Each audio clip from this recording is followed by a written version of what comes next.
요즘 엄청 덥죠? 자, 우리의 업입니다. 뭐를 많이 써서 지금 이렇게 더운 거죠. 엄청 덥습니다. 그럼 여러분, 더운 것을 어떻게 해결하세요? 추운 데를 찾아가면서 해결하는 거죠. 맞죠? 더운 것을 피하면서 해결하는 거죠. 붓다는 이걸 이렇게 해결하려 했을까요? 더우니까 추운 데를 찾아가라. 더우니까 더운 것을 피해라. 붓다는 이렇게 해결하라고 가르치지 않았죠, 우리에게. 내가 미얀마 있을 때, 미얀마는 여기보다 더 덥죠. 미얀마는 40도 올라가니까요. 43도까지 봤었죠, 내가. 43도, 45도 이렇게 올라가요. 미얀마가 제일 더운 달은 4월달입니다. 그래서 미얀마 한 해가 끝나는 게 4월달에 끝나요. 미얀마 달력은 4월달에 끝이 나요. 그리고 미얀마 신년은 축제로 시작하죠. 띵잔 축제라고 물축제예요. 내가 미얀마에 수행하는데 셔민 이전 똑같았죠. 더위를 피하려면 서늘한 곳에 가는 것. 그게 피하는 방법이었어요. 근데 셔민 있을 때 셔민에서 인터뷰를 하니까 셔민이 얼마나 더운가 한여름에 법당에 앉아있으면 온몸이 땀이 젖어요. 왜냐하면 남자 수행처가 2층인데 2층엔 천정이 있어요. 천정은 그냥 한 겹 양철판이에요. 거기에 해가 비치고 있죠. 그럼 고개를 들면 얼굴이 뜨끈뜨끈해요. 위에서 복사일이 막 내려오고 있어요. 40도 햇빛이 비치고 있는데 그 밑에 앉아서 좌선하고 있는 거죠. 그리고 얼마나 덥겠어요. 2월달부터 더워지기 시작하는데 내 인터뷰들 보면 2월달부터 내가 하는 인터뷰가 딱 정해져 있죠. 사회도 더워서 수행이 안 됩니다. 그럼 우리 사회도 답도 딱 정해져 있어요. 더운 것이 문제가 아니고 네 마음의 문제다. 또 지났어. 더워서 수행이 안 됩니다. 그럼 사회도가 더운 것이 문제가 아니고 더위를 싫어하는 너희 화가 문제다. 화를 봐라. 시킨 대로 하긴 했어요. 잘 안 되죠. 그러니까 3월달 되고 또 맨날 하는 인터뷰가 더워서 수행이 안 됩니다. 마음의 문제야. 이런 답 듣고. 근데 4월달 되었을 때 제일 더울 때잖아요. 4월달에 되었을 때 40몇 도까지 올라가고 하늘에 해가 그냥 불볕 뜨이죠. 미얀마에서 덥다는 표현은요. 뇌뿌레라는 표현이에요. 뇌가 뭐냐면 태양, 뿌레가 덥다요. 해가 덥다거든요. 해가 땡볕이 더운 게 미얀마의 더위의 표현이죠. 근데 4월달에 되었을 때 그 더운 법당 2층에 앉아있는데 땀은 비 오듯이 내리고 있는데 마음은 시원했어요. 전혀 덥다는 생각이 안 들었죠. 더위를 몰랐어요, 정말요. 왜 더위를 몰랐는가?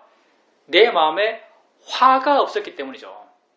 사이도가 시키는 대로 마음이야, 화야, 마음일 뿐이지, 느낌일 뿐이지 이렇게 봐나가는 그런 수행의 과정 속에서 어느 순간부터 더위에 대한 내 마음의 화가 없어졌어요. 느낌에 대한 내 마음의 화가 없어졌죠. 화가 없으니까 더위도 없어요. 그냥 느낌만 존재하죠. 그때는 그렇게 땀이 많이 나고 객관적인 시각에서는 정말 더운 환경 속에도 나는 더운 걸 전혀 몰랐어요. 왜? 화가 없으니까. 이게 불교 수행이 세상의 문제를 해결하는 방식이죠. 더워요. 세상 사람들은 더우면 추운 걸 찾고 추우면 더운 걸 찾아요. 우리는 이 문제를 어떻게 해결하는가? 우리는 더우면 화를 보고 화를 이해하고 화를 줄이고 화를 없애려고 그래요. 화가 없으면 더위도 없기 때문에. 정말 화가 없으면 더위가 없을까요? 이 말을 여러분 믿습니까? 화가 없으면 더위가 없다는 이 말을 믿습니까? 잘 안 믿어지죠.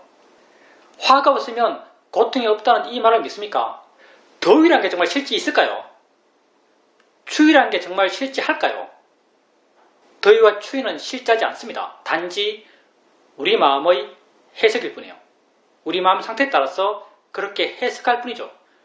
예를 든다면 이렇게 말할 수 있어요. 세종이 물이 있어요. 차가운 물, 미지근한 물, 뜨거운 물. 차가운 물, 미지근한 물, 뜨거운 물 있어요. 미지근한 물은 차가운 물에 비해서 뜨거워요. 미지근한 물은 뜨거운 물에 비해서 차가워요. 미지근한 물에 대해서 어떨 땐 뜨거움의 가치를 부여하고 어떨 땐 차가움이 가치를 부여해요. 미지근한 물에서 내가 뭔가를 느끼니까 어떨 땐 뜨겁다, 어떨 땐 차갑다 표현할 거예요. 그러면 나를 하여금 차갑다, 뜨겁다라고 표현하게 했던 미지근한 물에 존재하는 어떤 성질이 있겠죠. 이 성질은 차갑다고 느끼게 할 때랑 뜨겁다고 느끼게 할 때랑 각각 다를까요? 아니면 하나의 성질인데 하나의 성질을 내가 경험하면서 어떨 때는 차갑다, 어떨 때는 뜨겁다고 표현할까요? 하나의 성질이죠. 이걸 온도의 성질, 이걸 화대라고 하죠. 내가 하나의 성질을 접하면서 마음의 상태에 따라서 어떨 땐 뜨겁다, 어떨 때는 차갑다라고 표현해요. 이 하나의 성질, 이게 법이죠. 법은 하나예요. 근데 우리 마음의 상태에 따라서 이 미지근한 물에 존재하는 이 법의 성질을 접하면서 우리는 마음 상태에 따라서 어떨 땐 뜨겁다, 어떨 땐 차갑다고 표현하는 거죠. 그럼 차갑다, 뜨겁다가 진짜요? 실제 하는 거예요. 우리가 차가움과 뜨거움을 경험해요? 우리가 차가움과 뜨거움을 경험 안 해요. 우리는 온도만을 경험해요. 그리고 마음 상태에 따라서 차갑다, 뜨겁다고 관념화 시켜요. 그러면 이 관념화는 어떻게 날까? 여름에 화나면은 그건 뜨겁다고 관념화 시켜요. 겨울에 화나면은 그건 차갑다고 관념화 시켜요. 여름에 마음이 욕심나면은 그건 차갑다고 관념화 시켜요. 겨울에 마음이 욕심이면 뜨겁다고 관념화 시킵니다. 절대 온도가 중요하잖아요. 이거 한번 시험해 보세요. 지금 한여름에 한낮에 밖에 나갔어요.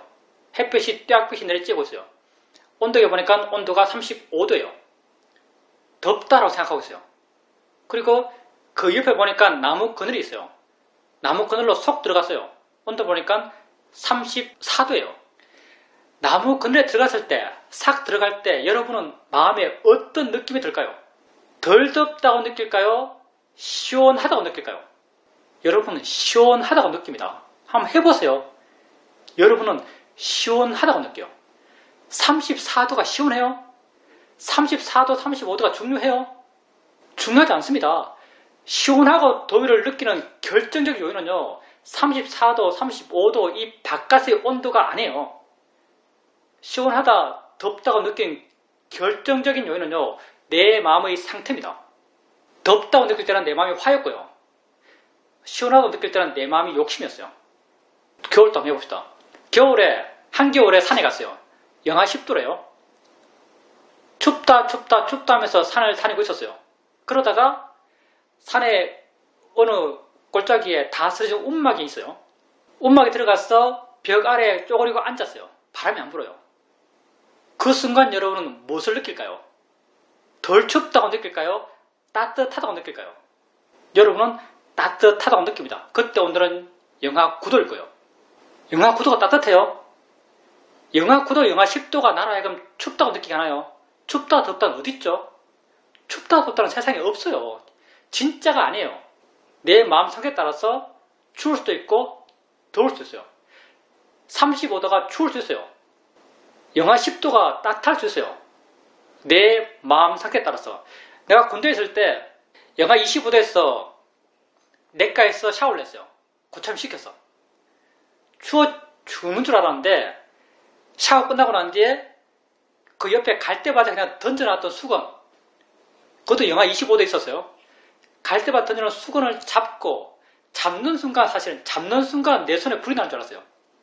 그걸 몸에 대는 순간 진짜 열감이 느껴져요. 열감이 말도 못해요. 정말 뜨겁다고 느껴져요. 영하 25도 야외에 있던 수건이에요. 내 몸에 대는 순간 뜨겁다고 느껴져요. 차가움, 뜨거움이 어딨죠?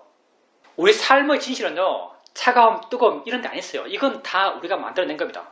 우리가 차가움을 해석하고 뜨거움을 해석하는 결정적 요인, 세상에서는 차가움, 뜨거움을 갖고 오는 객관적 사실이라고 말해요. 다 그렇게 말해요. 오늘 덥다 하면 다 공유해요. 근데 이건 삶의 진실을 바르게 보지 못한 거죠, 사실요. 차가움, 뜨거움이라는 건 우리 삶에 없어요.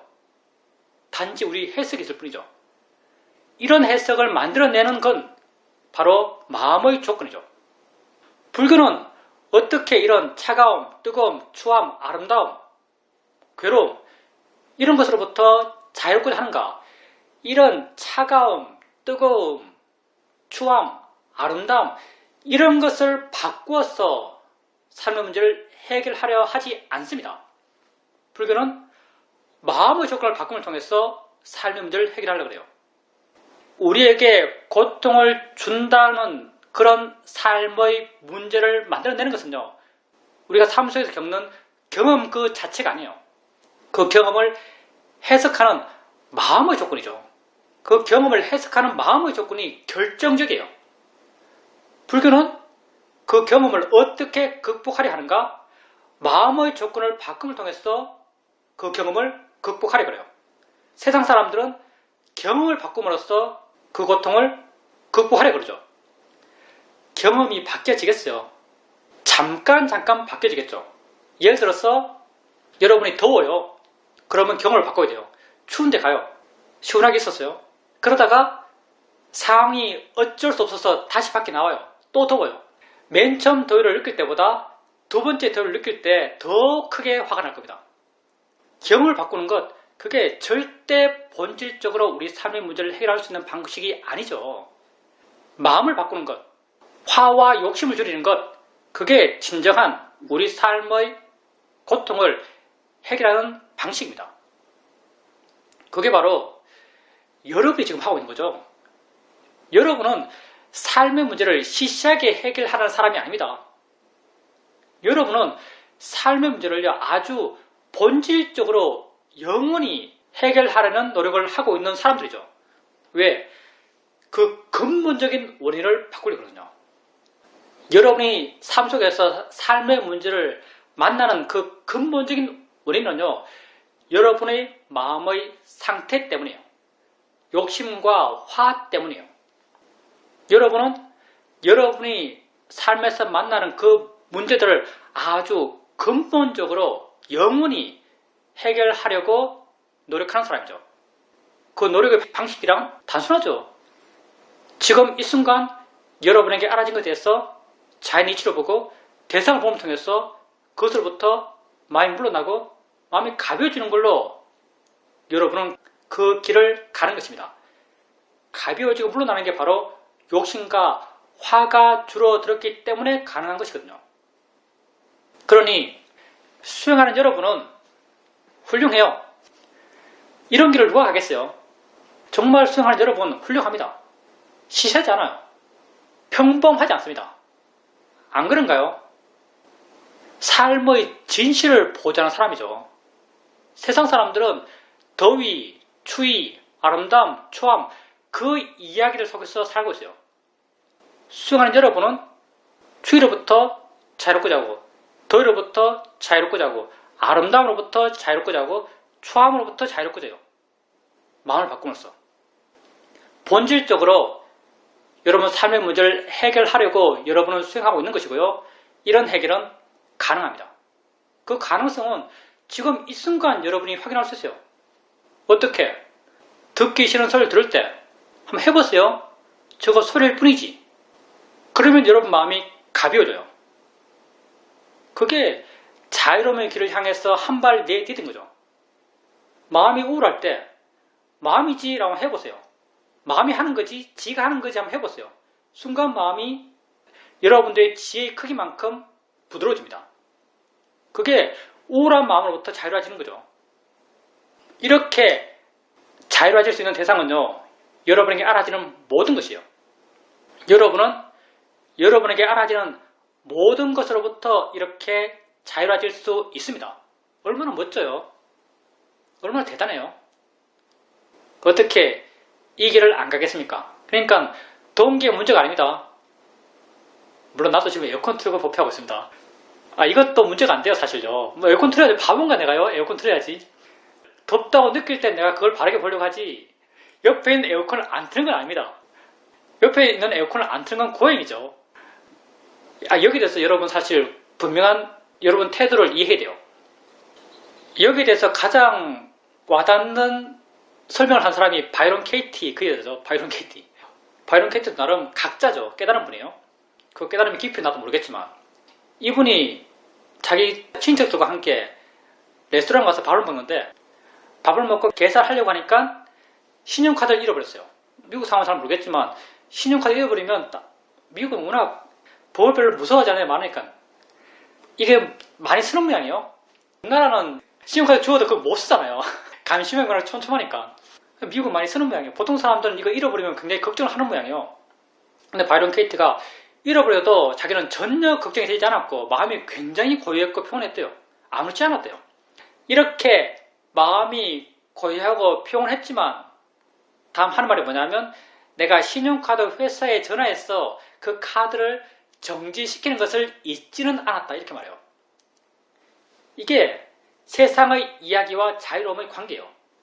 내가 덥다고 느낄 때 더운 것을 느낌으로 이해하고 화가 없음을 통해서 더위로부터 자유로워요. 그렇다 하더라도 에어컨을 안 켜는 건 아닙니다. 왜? 땀은 나니까. 화 없음을 통해서 안 덥다고 해서 에어컨도 안 켠다. 에어컨을 안 켜야 된다. 이렇게 민다면 그냥 약간 극단주의적인 거죠. 삶은 삶의 이야기대로 순응해요. 나는 단지 그 과정에서 자유롭고자 하는 자유고 자유로운 방법을 알고 그 자유롭고자 하는 방법을 실천하는 사람이죠. 이런 자유로움의 길을 가십시오. 하면 돼요.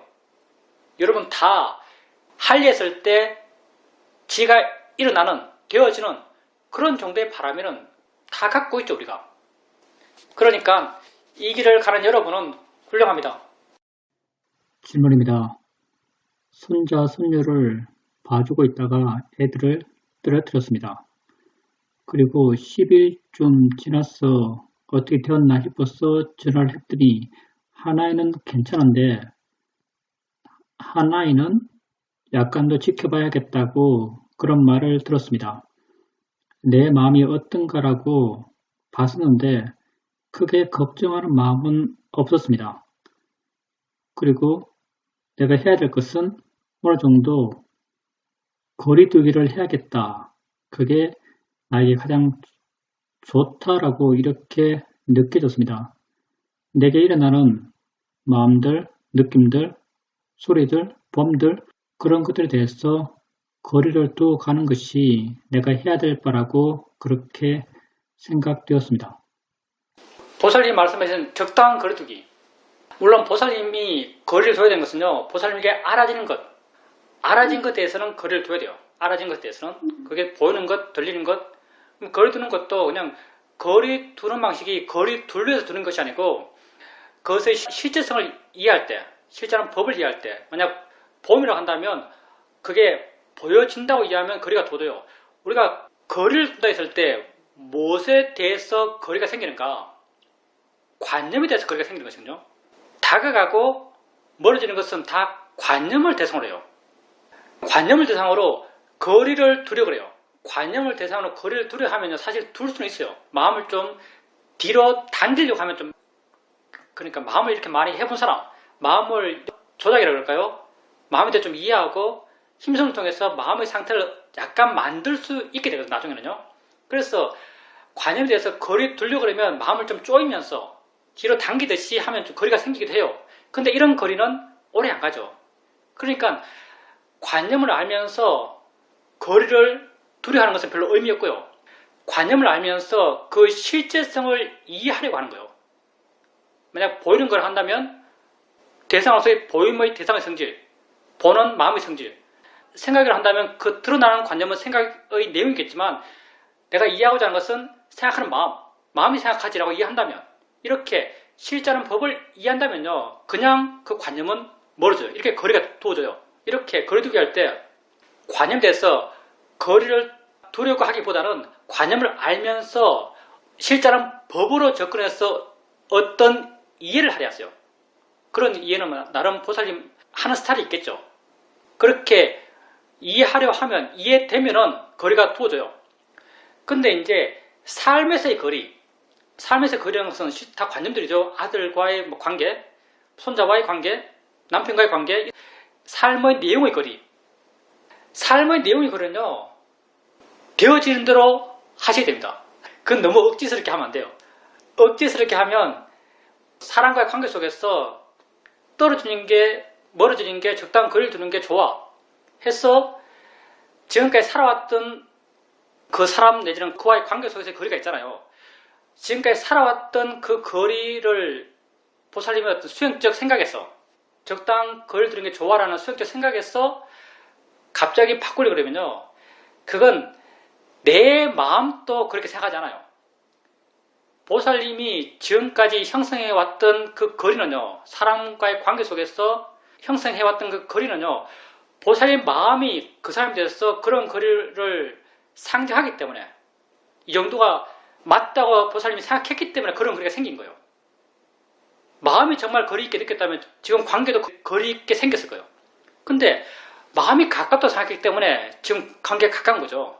근데 수행이라는 어떤 그런 전제 내지는 믿음, 수행하는 사람은 다른 사람의 관계 속에서 이 정도 거리를 두어야 돼라는 그런 믿음 속에서 내가 지금까지 해왔던 그런 거리들을 재단하려고 그러면요. 그건 보살님에게 더 큰 무리가 될 수 있습니다. 그런 세상 속에서의 거리는요. 보살님 마음이 알아지는 것에 대해서 지혜로서 조금씩 거리가 생겨나면서 그 지혜가 적정한 선을 만들어 갈 거예요. 그건 억지로 바꾸려고 하지 마십시오. 만약에 보살님이 손자와 관련돼서 그런 경험 속에서 만약 아들 내외 내지는 손자에 대해서 좀 거리감을 두는 것이 내한테 좋겠다라고 생각했다면요. 그 생각은 보살님 화가 나는 겁니다. 보살님 화가 나는 거고요. 그리고 화가 나는 판단은 절대 바르지 않습니다. 더 잘해주고요. 더 존말해주고요. 더 자주 만나고요. 그렇게 하는 것이 보살님 더 기쁠 겁니다. 제 생각이에요. 질문입니다. 자기 중심적인 생각에서 일어난 그런 것들이 번뇌라는 것이 알아졌습니다. 그게 번뇌라고 알아진다면 그 번뇌가 시키는 걸 안 할 수 있습니다. 알면 선택할 수 있어요. 모르면 선택할 수 없습니다. 모르면 이상해지죠. 아주 어리석은 판단을 하게 됩니다. 근데 알면 선택할 수 있고 안다면 무엇이 옳은가도 분명해요. 우리가 무엇이 옳다고 알더라도 그 옳다고 아는 방향으로 항상 실천할 수 있는 건 아니지만요. 계속 그렇게 알아가고 무엇이 옳다고 알고 어떨 때는 옳다고 아는 방향으로 행동하고 어떨 때는 옳다고 아는 방향으로 행동하지 못하고 번뇌가 시키는 대로 행동하고 그리고 지혜가 시키는 대로 하면서도 알고 번뇌가 시키는 걸 하면서도 알고 해 나가다 보면요. 점점 지혜가 시키는 대로 하면 마음이 좋습니다. 그렇지만 번뇌가 시키는 대로 하면 마음이 안 좋습니다. 그 차이가 너무나 명확합니다. 자꾸 그런 정보들이 쭉쭉돼 나가고 그렇게 점점 배워가다 보면요. 조금씩 마음이 옳다고 하는 방향으로 행동하고자 하는 마음의 힘이 커져가요. 그래서 점점 옳다는 방향으로 행동하는 그런 사람이 되어 나갑니다. 이게 굉장히 대단한 일이에요. 내 생각에는. 왜냐하면 세상 사람들이 바깥으로 드러나게 옳은 일을 많이 해요. 남을 도와주고 점잖고 존말하고 근데 그 사람들의 본질이 그럴까요? 예를 든다면 여러분 배우자가 있죠. 옆에서 가장 가깝게 볼 거예요 아마. 여러분 배우자가 바깥에 나가면 다른 사람들이 어떤 평가를 받아요? 참 점잖네 저분. 참 마음 잘 쓰네. 겸손하네. 근데 그 배우자가 여러분 옆에서 그래요? 집에 같이 있을 때 그렇게 점잖아요? 집에 같이 있을 때 그렇게 여러분 배려해요? 전혀 그렇지 않잖아요. 무엇이 그분의 본질인가요? 점잖고 배려하고 존말 쓰고 그게 그분의 본질이에요? 아니면 그냥 나온 대로 말하고 배려하지 않고 자기 멋대로 하려고 그러고 그게 그분의 본질이에요. 나가는 대로 하려는 게 그분의 본질이죠. 여러분에게 보여주는 게 그분의 본질이에요. 사람들은 주로요 다 이렇게 살아요. 나쁘다는 게 아니고 보통 이렇게 살아요. 무슨 말이냐면 그 사람의 마음의 자세와 마음의 상태와 그 사람이 밖으로 보여주고 있는 말과 행동이 많이 달라요. 그게 나쁜 건 알겠지만 대부분 이렇게 살아요. 근데 우리도 이렇게 살지만 우리는 어떻게 살고 싶냐? 우리는 어떻게 살고 싶냐면요. 우리 마음이 이러니까 밖으로도 이렇게 말하고 이렇게 행동하는 사람이 되고 싶어요. 우리 마음이 이렇다는 게 무슨 말이겠어요? 여러분 뭔가 마음에서 일어난 걸 알아가요.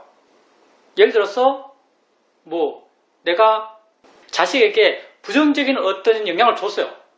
미안하고 그러니까 한 마음은 야 전화하지 말자. 왜냐하면 미안한 것에 대해서 우리가 몸둘바를 모르니까 그런 상황을 피하고있잖아요.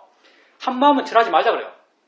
한 마음은 전화해서 따뜻함을 해주자. 내가 사과하자. 이렇게 한 마음 말하고 있어요. 분명히 이런 경우가 있습니다. 그때 내가 이 상태를 안다면, 그 상태를 객관적으로 안다면 무엇이 옳은가가 명확하죠. 따뜻함을 해주고 사과하고 더 좋은 어떤 관계를 형성하는, 이게 옳아요. 옳은 게 명확해요. 피하고 전화 안 하고 안 보고 그 생각 안 하려고 그러고, 이건 화가 나는 거죠. 어떨 때는 화가 난 대로 해요. 근데 어떨 때는 지가 보여주는 길을 가요. 지가 보여주는 걸 가게 되면요, 마음은 좋아져요. 화가 보여주는 걸 가게 되면요, 마음은 더 안 좋아져요. 이런 경험을 하면서 점점 나는 제가 보여주는 길을 더 충실하게, 더 확실하게 가는 그런 사람이 되어나가요. 내가 바깥으로 그런 말과 그런 행동을 할 때 내 안에서는 이게 옳아라는 알미 있는 거죠. 내 내적 에너지가 이러하니까 내 외적 행동들이 그렇게 나오는 거죠. 우린 이런 존재가 되고 싶어요. 물론 우리가 지금 당장 그렇지는 못하지만 우리가 되고 싶어하는 존재의 모습이에요. 그리고 제한적으로 우리는 조금씩 그렇게 되어가고 있습니다. 왜? 여러분은 수행하고 있으니까. 이렇게 되려고 해서 되는 게 아니고요. 우리가 하는 수행 방법이 바르기 때문에 이렇게 될 수밖에 없습니다. 왜? 우리 수행은 그런 수행이거든요. 이렇게 될 수밖에 없어요. 내 내적 에너지와 내 외적 행동들이 똑같아져요. 이게 내외의 명철이고 이게 뭐 지행일치고 그런 거죠. 이런 존재가 되고 싶어요. 그러니까 어떤 측면에서는요, 내가 옳게 행동했고 내가 옳지 않게 행동했고 다 별로 안 중요합니다. 케이스에 어떻게 행동하는 게 바르고 어떻게 행동하는 게 바르지 않다고 판단하고 하는 것 다 안 중요합니다. 가장 중요한 건요, 수행하는 거야. 가장 중요한 건. 여러분 마음이 지금 어떻든지 그 순간 아는 것. 알면 옳은 게 명확해요. 설령 그 반대편 옳지 않은 것도 나타나겠죠. 어떨 때는 옳지 않은 방향으로 가요. 그리고 확인하는 것은 괴로움이요. 어떨 때는 옳은 데로 가요. 그리고 확인하는 것은 마음의 기쁨이요. 점점 옳다는 대로 할 수밖에 없죠. 이렇게 변해갈 수밖에 없어요. 그러니 옳다 옳지 않다, 내가 행동을 바르게 했다, 이 순간 내가 행동을 바르게 하지 않았다, 이건 일시적인 문제고요. 여러분 존재의 본질을 근본적으로 바꾸려고 하는 지속적인 방향은요, 수행하는 겁니다. 수행하면 저절로 그렇게 바뀌어요. 왜? 기쁨과 괴로움이 명확하니까. 그러니까 보살님도 뭐 어쩌겠어요? 이미 일어난 것, 그냥 그때 일어나는 마음들, 마음 괴로움이 일어난다면 그걸 바르게 보세요. 느낌이 난다면 바르게 보시고, 마음이 알게 모르게 수많은 말들을 할 거예요. 생각으로 수많은 말을 하겠죠. 그것도 아세요. 그렇게 알아가고 보살님 마음이 좋아져 가십시오. 보살님 마음이 좋을 때 타인에게 가장 좋은 존재입니다. 타인에게 가장 긍정적인 영향을 줄 수 있는 존재가 되어 나가요. 질문입니다. 주말에 산책을 나갔습니다. 내가 평소 다니는 그런 숲과 연못이 있는 그런 길로 걸었습니다. 그때 내 마음이 어떤가라고 봤는데 우백가의 마음이라고 그렇게 알았습니다. 그런데 돌아와 생각해 보니까 이게 우백가의 마음 맞나라는 생각도 들었습니다. 내가 이 길을 선택한 것은 이 길이 나의 힐링에 가장 도움되는 길이라고 생각하기 때문입니다. 내가 가장 보기 좋아하는 것, 내가 가장 듣기 좋아하는 소리가 있는 곳이기 때문에 이 길을 선택한 것입니다. 그래서 이건 욕심으로 기뻐하는 마음이지 우백가의 마음이 아니다라는 생각도 들었습니다. 그건 그렇게 좋은 방법은 아닌 것 같아요. 우백가의 마음, 좋음과 싫음이 없는 마음이잖아요. 이렇게 비교할 수 있습니다. 이제 맛이 있어요. 맛있다, 맛없다, 중간에 맛있다, 맛없다, 그리고 그 가운데가 있겠죠. 맛이 존재하지 않는 거, 이게 있겠죠. 근데 이게 맛있는 건지 맛없는 건지 쉽게 판단해요. 근데 맛이라는 게 존재하지 않을 때 맛있는 것도 아니고 맛없는 것도 아닐 때, 이건 맛있는 것도 아니고 맛없는 것도 아니냐라고 하는 것은 쉽게 알 수 있을까요? 무미를 쉽게 알 수 있을까요? 무미는 쉽게 알 수 없어요. 한쪽으로 치우쳤을 때만 그게 두드러져요. 마찬가지예요. 보세요. 우백가로 말씀하셨는데, 우백가는 맛에서 무미하고 비슷해요. 우백가는 좋은가 싫음을 떠난 것이거든요. 좋다 하면 좋은 건 분명하고요. 싫다 하면 싫은 것도 분명히 드러나요. 근데 우백가이라는 것은요, 분명히 안 드러나요. 지의 힘이 아주 좋다면 드러날 수 있겠죠. 좋은 것도 아니고 싫은 것도 아니에요. 근데 이건 맛에서 무미와 같아서 이건 그렇게 분명히 드러나는 게 아니에요. 보통의 마음 상태에서는요, 분명히 알기가 힘듭니다. 우백가를 갖고 오는 원인들은 많아요. 뭐 예를 들어서 아무도 몰라도 우백가고요. 마음이 아주 집중되어 있어도 우백가고요. 지혜가 아주 뛰어나도 우백가요. 우리가 이성을 통해서 우백가해지고자 하는 것은요, 지혜를 통한 우백가요. 지혜는 알아지는 대상을 법으로서 본질적으로 이해하기 때문에 알아지는 대상의 또 관념적 이야기들, 그것으로부터 마음이 좋다 싫다 이런 마음이 전혀 없기 때문에 우백가인 거죠. 그래서 우백가를 확인할 게 아니고요, 사실요. 지혜를 확인하세요. 우백가는 확인하기 힘들어요. 그냥 우백가라고 믿는 경우가 많죠. 우백가로 확인하기 힘듭니다. 근데 지혜는요, 지혜는 마음 가운데 상당히 거친 마음이에요. 지혜는 확인하기 쉽습니다. 상대적으로. 예를 들어서 보살님이 뭘 보고 있을 때 보면서 내가 보여준 것에 대해서 우백가인가? 이건 애매하게 짝이 없고요.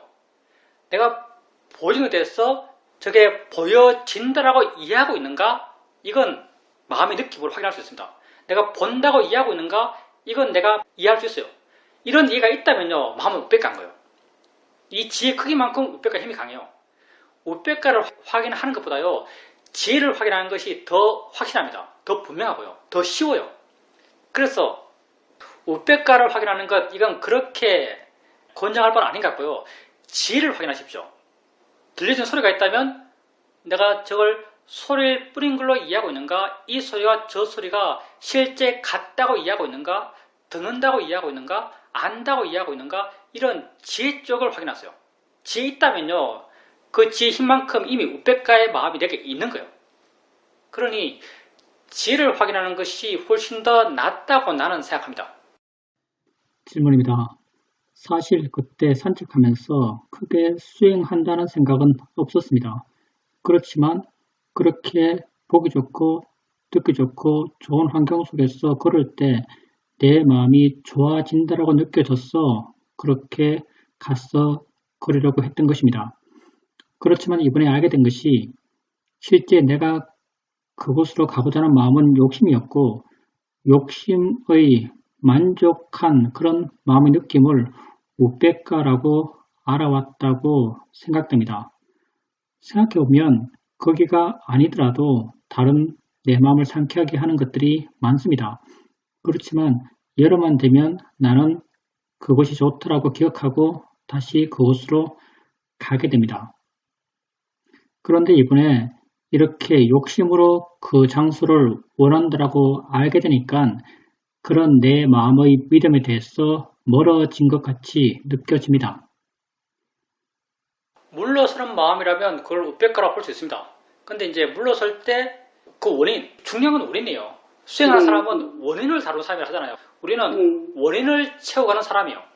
결과로서 주어진 상태는 별로 안 중요하고요, 사실요. 어떤 원인인가 이게 중요해요. 내가 원인 이야기 했던 것은 아까 보살님께서 좀 거리감 있게 보여주는 것들에 대해서 거리감이 느껴지고 좀 물러난 것이 느껴졌다 이렇게 말씀하셨는데, 물러난 듯이 느껴졌다라고 했을 때 무엇 때문에 물러났는가? 이것도 원인이 많아요. 그러니까 보살님 바깥에 보이는 것에 대해서 아무 관심이 없어도 물러나요.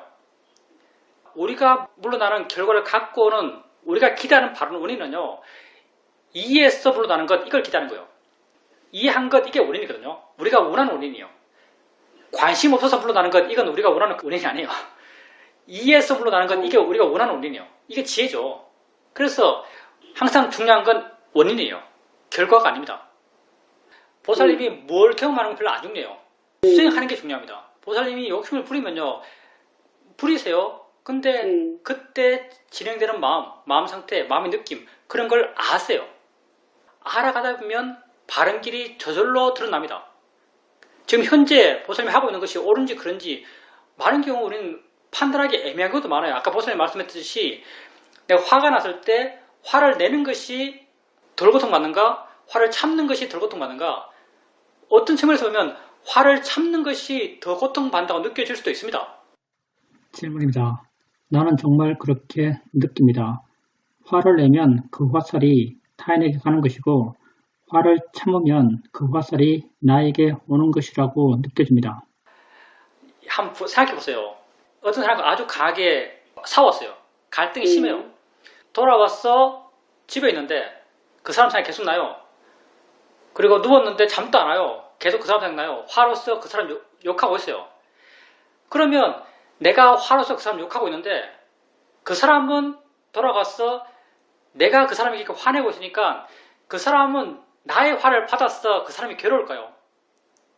보살님에게 그렇게 느끼겠다면 그렇게 하세요. 근데 뭐 화를 내든 화를 참든 중요한 건요, 그 과정을 안다는 거예요. 과정을 알아가다 보면요, 보살님에게 무엇이 바른지에 대해서 좀 더 명확해질 겁니다. 지금 그런 것 같으면 그렇게 믿었어요. 정답처럼 말해지는 말은 당연히 화를 안 내는 게 옳다는 게 정답이에요. 근데 설령 이런 정답이 주어진다 하더라도 그걸 그렇게 믿을 필요 없어요. 보살님에게 그렇지 않고 이게 맞는 것 같다 하면 그렇게 아세요. 상관없어요.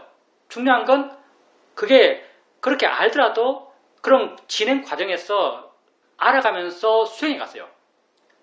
그러면 정말 그게 맞다면 그 맞다는 것에 대한 보살님의 믿음이 더 강해질 거고요. 그게 아니라면 새로운 이해들이 생겨날 겁니다. 중요한 건 수행하는 거예요. 질문입니다. 기초수행 법문을 여러 번 들었지만 오늘 기초수행 법문을 들으면서 새로운 이해가 생겼습니다. 기초수행 법문이 수행에 많은 도움이 된다고 생각됩니다. 수행을 해가면서 어떤 마음으로 수행하고 있는 것에 대해서 관심이 있습니다.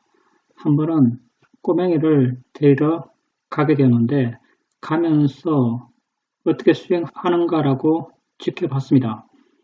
그런데 보이는 것이 있을 때 거기에 대해서 생각이 나고 들리는 것이 있을 때 거기에서 일어난 생각을 알았습니다. 알았지만 어떻게 하겠다는 생각 없이 그냥 물러나서 이해하려 했고 단지 지켜봤고 어떻게 하겠다는 생각이 없었습니다. 그렇게 애를 데리고 올 때도 평소에는 아이가 이쁘고 해서 집착하는 마음이 강해서 아이의 손을 잡을 때 아주 꼭 잡았다는 걸 알았습니다. 마음이 여유롭고 받아들이고 그런 마음 상태가 되니까 아이의 손을 잡을 때도 아주 가볍게 잡고 있다는 것을 발견했습니다. 이렇게 자연스럽게 물러나서 실제 관심을 두면서 수행하게 되니까 수행이 점점 자연스러워지고 점점 삶 속에서 삶과 함께 해 나간다라고 느껴집니다. 기초성 법문에서 보살님이 어떤 느낌이 왔다면 그건 보살님 수행을 통해서 이해 힘들이 더 커졌기 때문이죠. 말은 맨날 똑같아요.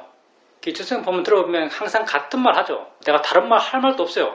근데 같은 말 듣더라도 듣는 사람은 마음 느낌이 달라요. 그게 우리가 지혜 명상을 한다는 강력한 증거죠. 모든 것이 대상입니다라는 말이 있어요. 그러면 많은 사람들이 모든 게 대상이지라 하면요, 이 수행을 조금만 어느 정도 한 사람들은 그걸 다 자신이 이해하고 있다고 생각해요. 모든 것이 대상이다라는 말을요, 다 이해하고 있다고 생각하는 거죠. 그러면서 대상을 알아가면서 수행해 나가요. 그러다가 어떤 사람들은 수행해 나가다가 어느 순간 모든 것이 대상일 뿐입니다라는 말을 들으면요, 마음에 충격이 와닿아요. 그렇지 않은 아주 강한 동요의 느낌이 생기는 거죠. 이게 지혜가 생기는 거예요. 새로운 걸 들었어, 새로운 걸 배웠어, 새로운 이해가 생기는 게 아니에요. 같은 걸 들어도 다르게 느껴요. 왜? 지혜가 달라졌기 때문에. 그러니까 기초수행 법문 내용 정말 이게 내가 나를 자존 대망해서 그런지 모르겠지만 기초수행 법문 내용이요, 정말 이게 지혜로 똘똘 뭉쳐져 있는 내용입니다. 내가 깊이 이해하지 못한 내용도 많아요. 근데 최소한 겉보기는 다 아는 내용들이죠. 겉핥기로는 다 아는 내용들이지만 깊이 이해하지 못한 내용도 많아요. 근데 다 그게 지혜로 가득한 내용들이죠. 여러분 마음의 조건이 된다면요, 시시한 말, 수없이 들었던 말이라도 여러분 마음에는 전혀 다르게 와닿아요.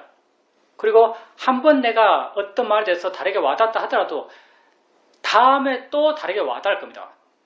지혜는 무한히 깊어요. 수행 초반기에는 이해를 해나갈 때 뭐 본다고 이해하고, 듣는다고 이해하고, 안다고 이해하고, 화가 마음이라고 이해하고, 뭐 느낀다고 이해하고, 마음이 느낀다고 이해하고, 마음이 생각한다고 이해하고, 이해했다 인터뷰할 때 많은 말을 해요. 그 이해들이 다 하나하나 구분되어 있는 따로따로의 이해인 것처럼 느껴져요. 처음에는 그렇게 알아갔어요. 근데 실제는 법을 이해하고, 처음에는 그걸 안다고 하는 이름을 갖고 이해 나가고, 그 이해를 해나간 데 있어서 내 마음의 의지가 주로 들어가고, 안다는 이름은요, 의지가 만들거든요. 안다는 방향으로 이해하려고 하니까 안다는 게 드러난 거예요. 점점 내 의지가 주로 들어가고, 아는 마음에서 안다는 내용들을 사라져가고, 그냥 작용, 있음, 현재로서 이해 나가고, 이 작용, 있음, 현재는 본다는 것에서 봄이 사라지면 그것이 존재하고, 듣는다는 게 있어서 들음이 사라지면 그게 존재하고, 느낀다는 게 있어서 느낌이 사라지면 그게 존재하고, 점점 그냥 이해는 이해예요. 점점 이해의 종류가요, 늘어나는 게 아니고, 순전히 내 생각입니다. 이해의 종류가 늘어나는 게 아니고 이해의 종류가 줄어드는 것 같아요. 그냥 그래요. 왜? 법은 하나니까. 보고, 듣고, 느끼고, 생각하고, 맛보고, 냄새 맡는 게 이름 지으니까 아주 다양하죠. 근데 이름이 사라지면, 그 내용이 사라지면, 내용은 다 관념이거든요. 이름이 사라지고 그 내용이 사라지면 구분되어지지 않아요. 그냥 작용이고, 성질이고, 있음이고, 연기죠. 내용은 점점 줄어들어 간다고 느껴져요. 그냥 그게 그러해요. 근데 깊이는 한없이 깊어졌어요. 깊이의 것은 모르겠어요. 깊이는 한없이 깊어져 갑니다. 그러니 보살님도 기초성 본문 많이 들었고 어떤 측면에서 다 아는 내용이라고 생각될 수 있어요. 그렇지만 보살님 마음이 달라지면 또 새롭게 느껴집니다. 모든 게 대상이야. 이 한마디도요, 우리는 완벽히 이해하지 못해요. 작용입니다. 이 한마디도요, 우리는 다 완벽히 이해하지 못해요. 그러니까 지혜에 대해서는 겸손해야죠. 우리 사회도가 하신 말씀이 있습니다. 다 안다고 어느 수행자가 말하면, 다 이해했다라고 어느 수행자가 말한다면 그 수행자는 이미 끝난 수행자다. 이렇게 그 수행자는 이미 끝난 수행자다. 우리는 몰라요. 안다 해도 제한적입니다. 그러니까 지혜에 대해서는 항상 겸손해야 합니다. 여러분이 괴롭다면요, 이미 여러분 지혜는 약한 거예요. 괴로움을 항상 느끼고 살잖아요. 괴로움을 항상 느끼고 사는 사람이 내 지혜는 깊고 넓다라는 말을 어떻게 해요? 지혜가 하는 일이 괴로움을 약하게 하고 작게 하는 게 지혜가 하는 일인데, 괴로움을 깊고 넓게 느끼는 사람이 내 지혜는 깊다라는 말을 못하는 거죠. 우리 지혜는 다 약합니다. 그러니까 계속 해나가는 것, 그게 우리가 할 바죠. 그리고 애기와 관련돼서 당연히 집착이 강하면요, 강하게 쥐어요. 이게 선의 악력만 말하는 게 아니고요. 이 악력은 부차적 문제고, 보살의 마음의 집착이 강해요. 보살의 마음의 집착이 강합니다. 강하게 쥐어요. 근데 강하게 준다는 건 뭐 손자 같은 경우는 정말 그럴 거라는 생각도 드는데, 원리를 생각하면 강하게 진다는 것은 강하게 배척할 수 있는 가능성이에요. 이거 분명한데 정말 그럴 거라는 생각이 드는데, 정말 그럴까요? 원리는 이런데, 손자에서 강하게 준다는 것은 강하게 밀 수도 있다는 겁니다. 왜? 강하게 쥐었다면 그 반대편의 가능성이 생긴 것이거든요. 원리는 이렇죠. 그리고 정말 반대편의 그런 밀어냄이 없는 사랑, 그건 불교에서의 자비죠. 그건 가운데서의 사랑이에요. 중도의 사랑이죠. 중도의 사랑은요, 불교에서 말하는 자비. 중도의 사랑은 그 반대편이 없어요. 그러니까 보살님이 그 애기에 대해서 진정 사랑하는 것, 진정 사랑하는 사람이 되고자 한다면요, 가운데서 사랑해야 됩니다. 무슨 말이냐면 보살님이 한쪽에 치우친 사랑, 한쪽에 치우친 사랑은요, 집착의 사랑이라 그러죠. 한쪽에 치우친 사랑은요, 잠깐만 생각해보면 내가 그 아이를 위해서 그 아이를 좋아하나? 아니면 내가 나를 위해서 그 아이를 좋아하나? 생각해보면 보살의 마음의 느낌으로 알게 될 겁니다. 내가 나를 위해서 그 아이를 좋아한다고. 미워하는 것도 마찬가지죠. 번뇌의 에너지는 다 똑같아요. 번뇌의 에너지는 다 자기 중심성이에요. 내 중심으로 번뇌를 일으키는 거예요. 진정으로 그를 위할 수 있는 나는요, 가운데 있을 때 가능합니다. 중도에 있을 때 가능해요. 그러니까 정말 보살님께서 그 아이를 좋아하고 싶다면요, 중도가 돼야 되고, 중도란 건 딴 것도 아니죠. 보일 때 보인다고 알고 물러나고, 들릴 때 들린다고 알고 물러나고, 생각날 때 생각이라고 알고 물러나고. 그러면 그렇게 정말 물러날 수 있다면요, 보살의 마음은 따뜻해요. 자유로운 마음이라서요, 냉정한 마음이 아닙니다. 정말 지혜로 자유로우면요, 마음이 따뜻해요. 그럴 때 진정 그를 위한 존재가 될 수 있습니다. 이것도 마찬가지죠. 결론은 언제나 똑같아요. 수행하는 것이 최선입니다. 언제나 결론은 똑같아요. 수행하는 게 최선입니다. 수행을 해가면서 관념과 실제가 둘 다 중요하다라고 생각되었습니다. 수행에서 실제란 것은 법이고, 관념이라고 하는 것은 내게 보이는 것, 들리는 것, 느껴지는 것, 각각 이름들, 새로운 신발을 사면은 느낌들이 많다는 것, 그리고 경영할 때 더 경영하기 좋은 장소가 있다는 것, 그런 것들이 다 관념입니다. 그런데 이런 관념들도 수행하는데 아주 중요하다라고 생각됩니다. 물론 부처께서 뗏목의 지혜에서 말씀하셨듯이 뗏목은 관념입니다. 나중에 우리가 버려야 할 것이지만 수행의 과정에서는 이러한 관념과 실제가 다 중요하지만 이 관념과 실제를 구분하는 것 또한 중요하고, 그리고 관념을 잘 써서 실제를 이해하는 데 도움될 수 있다고 생각됩니다. 물론 보살님 말씀이 맞죠. 관념이 우리 수행에 도움이 됩니다. 관념적 방편이 우리 수행에 도움이 되고, 관념적 방편이 우리 수행에 중요해요. 수행에서 수행 방법을 이야기할 때 다 관념적인 이야기를 해요. 근데 이제 보살님 말씀하신 것, 관념과 실제가 모두 다 중요하다. 그것도 정답이죠. 그것도 정답인데, 수행의 과정에서 사람들이 관념은 잘 알아요. 저렇게 보이는 것, 저런 모양, 저런 색깔, 저런 형태, 저런 내용들, 관념 잘 알죠. 근데 실제는 잘 몰라요. 사람들이 관념에 비해서 압도적으로 실제에 대한 이해가 없기 때문에 수행의 과정에서는 주로 실제를 많이 강조해요. 왜? 그건 잘 모르니까. 근데 실제에 대한 이해가 깊어지고 실제에 대한 이해가 분명해지면요, 나중에는 다 관념과 실제는 서로 공존하는 거예요. 그래서 우리 사도께 하신 말씀 있죠? 관념은 관념의 일을 하고 지혜는 지혜를 한다. 지혜가 하는 일이 실제를 이해하는 거죠. 관념은 관념의 일을 하고 지혜는 지혜의 일을 해요. 그러니 이렇게 실제에 대한 이해가 분명해지면요, 관념이 중요한가 실제가 중요한가, 이 말 자체가 무의미해져요. 근데 실제에 대한 이해가 분명하지 않을 때, 실제에 대한 이해가 얕을 때는요, 실제를 이해하려는 노력을 해나가요. 그게 우리 수행 과정이죠. 수행 과정은 실제를 이해하려는 노력을 해나가는 것, 어떻게 하면 실제, 법을 더 쉽고 분명하게 이해할 수 있는가가 사실 수행 방법론이에요. 근데 자기 안에서 실제에 대한 이해가 정말 깊어지고 분명해지면요, 이런 실제와 관념의 구분은 별로 의미가 없어요. 뭐가 더 중요한가? 이건 별로 가치가 없어요. 무엇이 더 가치 있다고 말할 수 없을 거예요. 근데 수행의 과정에서는 실제가 더 중요하다는 말을 하는 거죠.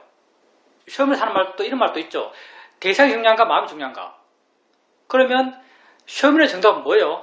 시험의 정답은 마음이 중요하다요. 시험의 정답은 마음이 중요하다. 근데 정말 궁극적으로 대상과 마음에서 마음이 더 중요할까요? 마음이 더 중요할 수가 없죠. 이 둘은 연결양축이에요. 한쪽이 없으면 단적도 없어요. 대상이 없으면 마음도 없는데요. 대상이 없으면 마음도 없는데 어떻게 대상과 마음에서 마음이 더 중요하다고 하겠어요. 단지 사람들이 대상은 관념으로서 분명히 안다고 사람들이 생각해요. 저 보여주는 것, 저 나무, 저 풀, 저 파란색, 저 노란색, 소리 같은 경우는 저 새소리, 저 바람소리, 이런 대상은 관념적으로 분명히 안다고 생각하고 마음은 뭔지 잘 몰라요. 그러다 보니까 수행 과정에서 방편적 진실이 주어지는 거죠. 대상보다 마음이 더 중요하다. 이런 방편적 진리예요. 이건 궁극적 진리에 다가가기 위한 방편적 진리죠. 대상보다 마음이 더 중요하다. 마찬가지로 관념보다 법이 더 중요하다. 관념보다 실제가 더 중요하다. 이것 또한 방편적 진실이죠. 방편적 진실. 궁극적으로는 무엇이 더 중요하다는 말은 무의미할 거예요. 보살님이 그렇게 수행해 나가면서 그 관념적인 그런 접근들, 그런 것들이 수행하는데 도움 된다면 그걸 적극적으로 이용하는 것도 지혜롭다고 생각합니다. 보살님 수행에 도움되는 방향으로 그것을 쓰시면 돼요. 관념적 지혜도 보살님 수행에 도움되는 방향으로 쓰시면 됩니다. 그런데 물론 우리가 어떤 이야기를 들을 때 이해하는 방식은 각자 조건 따라서 다르게 이해해요. 뗏목에 대한 이해, 뗏목에 대한 비유에 대한 이해는요, 나는 다르게 생각하는데, 나는 뗏목을요 법이라고 생각해요. 우리가 수행해 나가죠. 물론 처음에는 관념 대상으로 수행해 나가요. 그리고 나중에는 마음이 좋아져서 관념을 잊게 한 실제들, 그게 법이죠. 관념을 잊게 한 실제들을 이해해 나가요. 관념을 잊게 한 실제, 아는 마음도 그 가운데 하나죠. 아는 마음을 이해해 나가요. 우리가 아는 마음, 법, 대단하게 생각하고 의미심장하게 말할 수도 있겠지만, 우리가 아는 마음을, 실제하는 법을 왜 봐나가요? 우리가 실제하는 법을 왜 보겠어요? 실제하는 법을 이해하기 위해서 보는 거죠. 실제하는 법에서 우리가 어떤 일을 하고 싶어요? 실제로요, 우리가 실제하는 법을 보는 것은요, 실제하는 법 이거 아무것도 아니야 라고 이해하기 위해서요. 실제하는 법 이거 대단해 라고 이해하는 게 아니고요. 사실은 실제하는 법 이거 아무것도 아니야. 아무것도 아니라는 표현이 무사한 건 뭐하죠? 이거 내 것 아니야? 이거 좋아할 것도 아니야? 이거 기뻐할 게 아니야? 이게 조건제지 법이죠. 조건지 법. 결국 우리가 이 조건지 법에 대해서 이걸 혐오하기 위해서 보는 거예요. 경전에서 이걸 혐오라고 그러죠. 혐오. 이거 정말 이거 너무 고귀해. 너무 대단해. 너무 아껴야 될 거야. 이렇게 법을 통해서 법을 이렇게 대하기 위해서 보는 게 아니에요. 우리가 법이라고 대단하게 말하지만 사실 그 법을 봐나가는 것은요, 이 법을 혐오하기 위해서요. 진짜 이건 아무것도 아니야. 진짜 이거 좋아할 것 아니야. 혐오하기 위해서 보는 거죠. 혐오해서 이걸 버리는 거예요. 버려서 마음이 딴 곳으로 가요. 딴 곳으로 가는 것이 그때 가서 마음이 안착하는 것, 그걸 우리는 열반이라고 하는 거죠. 결국 우리가 법이라 그러고 실제라 그러고 진짜 있는 거 이렇게 말하지만요. 결국 우리가 그걸 보는 건 이것 정말 좋은 것 아니야. 내 것 아니야. 바랄 게 아니야. 있음이 무의미해. 혐오스러워. 이 혐오란 것은 화의 혐오가 아니에요. 혐오스러워. 결국 이것 알기 위해서요. 우리가 혐오하는 것이 대단한가요? 아니죠. 그래서 혐오했을 때 혐오하는 이 상태가요. 사실은 뗏목을 버리는 거죠. 사실요. 혐오해서 버릴 수 있는 거예요. 뗏목이 정말 소중하다면 버릴 수 있겠어요? 이거 너무 대단해. 너무 고귀한 거야. 너무 아름다운 거야. 이렇게 하면 뗏목을 못 버리죠. 뗏목이 그 법이에요. 근데 뗏목이 혐오스러운 거예요. 좋아할 게 아니에요. 있는 게 무의미해요. 뗏목에 대해서 이렇게 혐오를 깨달았을 때 그걸 버릴 수 있는 거죠. 그게 뗏목을 버리고 피안으로 가는 거죠. 피안이 곧 열반이죠. 나는 경전을 보면서 이제 이런 식으로 그 뗏목에 대한 비유에 대해서 이해하는 거죠. 하여튼 관념적인 이해, 그것도 중요합니다. 그리고 수행해 나가면서 관념적인 것, 그게 우리 수행에 도움되게 충분히 쓸 수 있죠. 질문입니다. 사람들과의 관계 속에서 일어나고 있는 감정에 대해서 지켜보고 있고 바르게 대처하려고 하는데 잘 되지 않는 경우가 많습니다. 오늘 같은 경우 친구에 대해서 내가 작심한 말을 하게 됐는데 그런 말을 하게 된 계기는 나의 기본적인 성향은 다른 사람과 관계에서 수동적입니다. 다른 사람의 말을 듣고 그리고 내 감정이 일어나도 참고 이 감정들이 쌓이고 쌓여서 폭발할 때 내 의견, 내 감정을 보여줍니다.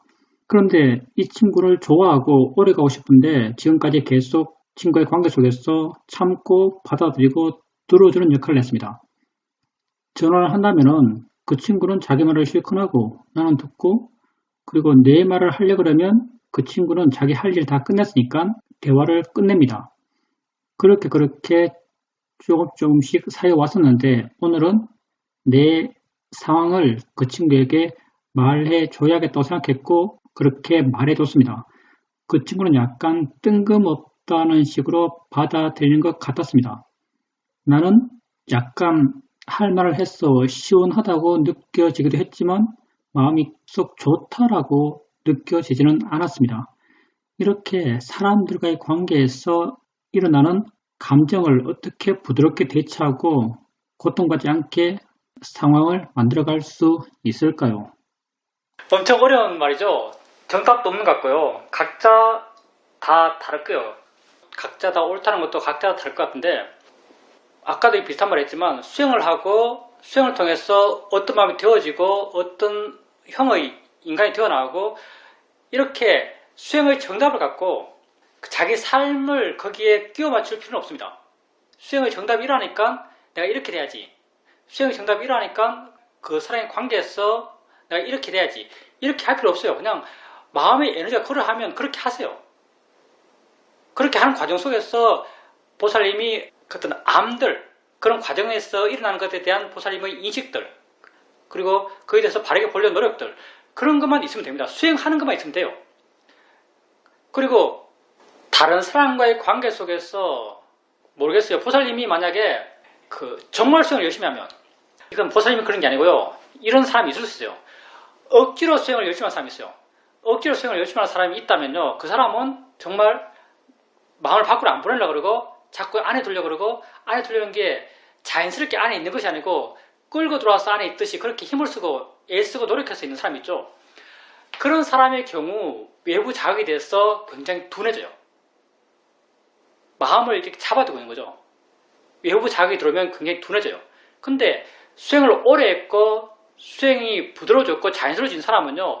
수행하려고 노력하잖아요. 그냥 마음이 자연스럽게 내게 있고 외부 자극 보이고 들리고 느껴지는 것 그런 것이 수행 안 할 때와 다르지 않게 알아져요.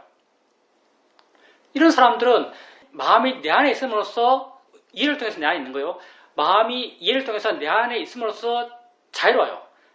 자유로운 마음으로 세상과 자연스럽게 반응해요.